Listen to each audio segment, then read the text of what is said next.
Tuloy-tuloy ang pagbabantay ng Department of Social Welfare and Development sa mga inilikas dahil sa pag-alboroto ng Bulkang Kanlaon para matiyak na hindi sila mapapabayaan sa Pasko.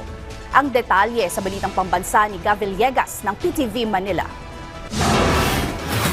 2 linggo na lang, Pasko na. Kaya naman tiniyak ng Department of Social Welfare and Development na magiging masaya ang Pasko ng mga nasa evacuation centers na apektado ng pagsabog ng Bulkang Kanlaon. Patuloy pa rin naman nating susuportahan yung ating mga kababayan as part of the augmentation ang support sa ating mga local government units. Siyempre, lalo na ngayong panahon ng Kapaskuhan, ayaw naman natin na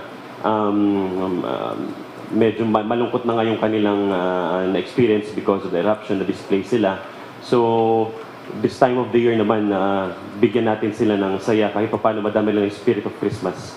Sa tala ng DSWD, nasa 26 na evacuation centers na sa Region 6 at Region 7 at mahigit 4,600 na mga pamilya naman ang nananatili rito. Dahil dito, nagpapatuloy ang paghahatid ng tulong ng ahensya sa mga biktima ng pagsabog. Katunayan, ngayong umaga, nasa 81,500 na family food packs at mahigit 16,100 na non-food items ang naipamahagi sa lalawigan ng Negros Occidental at Negros Oriental. Bukod dito, tinutugunan din ng ahensya ang malinis na tubig na maiinom habang ang face mask naman ay sagot na ng Department of Health. Meron tayong mga water filtration kits na dinistribute din sa mga local government units na magagamit sa mga evacuation centers. Yung dun sa face mask, ipro-provide naman po ito ng Department of Health.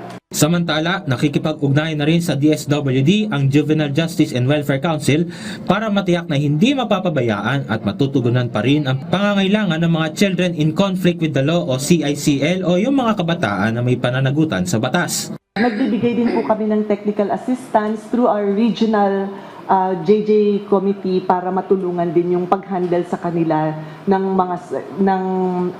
mga duty bearers doon. Like for instance, kung kailangan ng social workers.